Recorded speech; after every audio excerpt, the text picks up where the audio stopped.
60 বছর হায়াত পাইতাম, তাহলে আমি বাড়ি গাড়ির চিন্তা না, আমি একটা বার রুকুতে যাইতাম, রুকুতে গিয়ে আমি 60 বছরের জিন্দেগি রুকুতে কাটাইয়া দিতাম।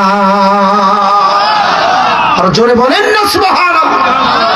আল্লাহর নবী মুসা কালিমুল্লাহ, মুসা আলাইহিস সালাতু ওয়াস সালাম রাস্তা দিয়ে যখন হাঁটতেছেন, দেখেন একজন বয়োবৃদ্ধা মহিলা, তিনি রাস্তার কর্নারে বসে বসে কান্না করতেছে।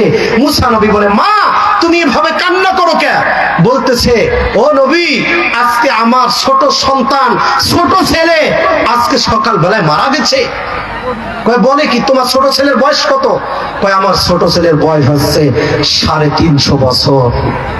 আল্লাহু আকবার বলেন। তোমার ছোট ছেলের বয়স 350 বছর, মারা গেছে, এজন্য তুমি কান্না করেছো? আর তুমি কি জানো যে শেষ নবীর উম্মতের হায়াত হবে মাত্র 60 বছর? কয় বছর? 60 বছর। মুসা নবীর ওই কথা শুনে এবার বৃদ্ধা মহিলা বলতেছে, ও নবী, মুসা নবী ওই উম্মতে মুহাম্মাদি উম্মত কি এই 60 বছরে কি বাড়ি গাড়ি করবে? তখন মুসা নবী বলে, শুধু বাড়ি গাড়ি না, একটা বিল্ডিং বাড়িতে এরকম 10 তলা 50 তলা পর্যন্ত করবে। তখন ওই মহিলা কি বলে? সুবহানাল্লাহ করার জন্য রেডি থাকেন।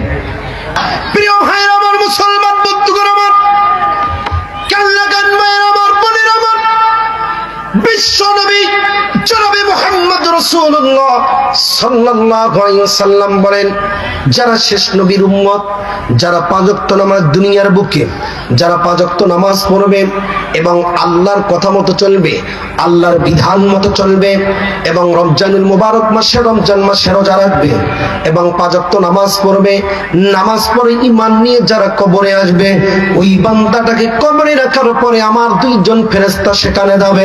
ফেরেশতা গিয়ে জিজ্ঞাসা করবে, জিজ্ঞাসা করার পরে আমার নামাজি বান্দা যারা হবে, এক মুহূর্ত দেরি করবি না, আমার ওই বান্দা দুনিয়ার জমিনে ট্রেনিং দেওয়ার কারণে আমি আল্লাহ আমার বান্দাকে আমি মাফ করে দিয়ে দিব।